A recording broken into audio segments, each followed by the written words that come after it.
Ici Lucas Marchand, rédacteur en chef des investisseurs. J'enregistre cette vidéo courte et rapide pour vous parler de ce qui se passe sur les marchés actuellement. Je l'ai faite un peu à l'improviste parce que hier était une journée complètement folle. On a vu la plus grande chute de prix du CAC 40 de toute son histoire. On a assisté vraiment à un événement unique qui s'est déroulé sous nos yeux, quelque chose dont on se souviendra pendant des dizaines d'années et dont on parlera dans les livres d'histoire financière. C'est vraiment quelque chose de très important qui est en train de se passer, donc j'ai jugé qu'il était important de vraiment vous donner mon point de vue là-dessus et que vous puissiez avoir des vidéos un petit peu plus régulières pour comprendre ce qui se passe et comprendre comment on peut aborder ça.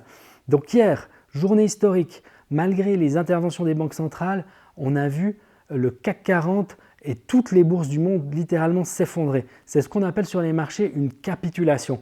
Tout le monde, en même temps, a voulu vendre parce que les gens attendaient les interventions de Donald Trump, ils attendaient les interventions de Christine Lagarde, ils attendaient les interventions de beaucoup d'acteurs qui sont censés avoir beaucoup de pouvoir pour aider les marchés à enrayer cette crise.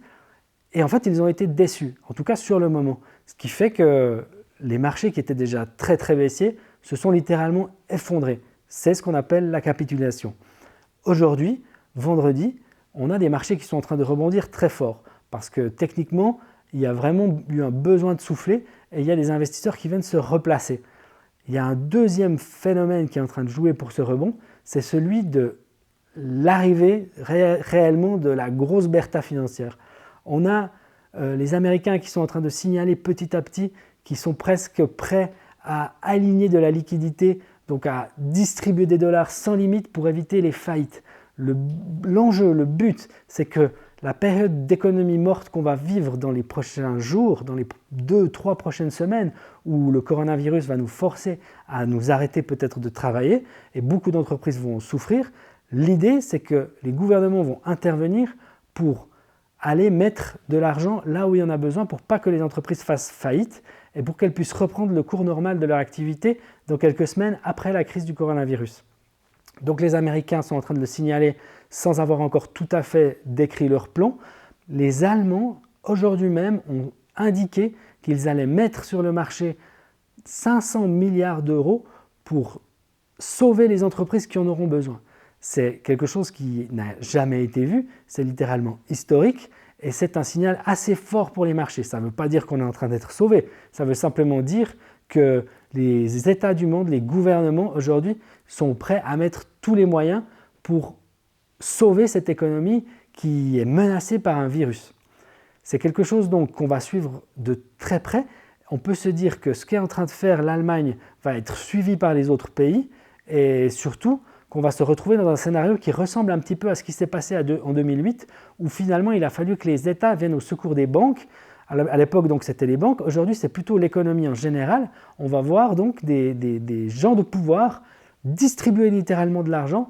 En réalité, ce seront des prêts dans la plupart des cas pour tenir à flot l'économie. Et donc ça, c'est quelque chose qui doit être suivi de près. Il va y avoir un moment, je pense, à partir duquel les investisseurs vont être rassurés et ça devrait peut-être arriver à peu près en même temps qu'on se réalise exactement l'impact du virus.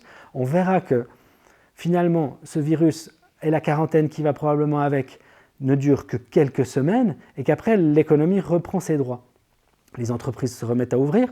On sait déjà qu'aujourd'hui en Chine, les 34 ou 35 boutiques Apple ont déjà réouvert. C'est un scénario qui va se jouer avec un mois de décalage chez nous. Et lorsque ça arrivera et qu'en plus derrière on aura toute la puissance des États et des banques centrales, je pense que ça donnera lieu à une reprise très forte de l'économie.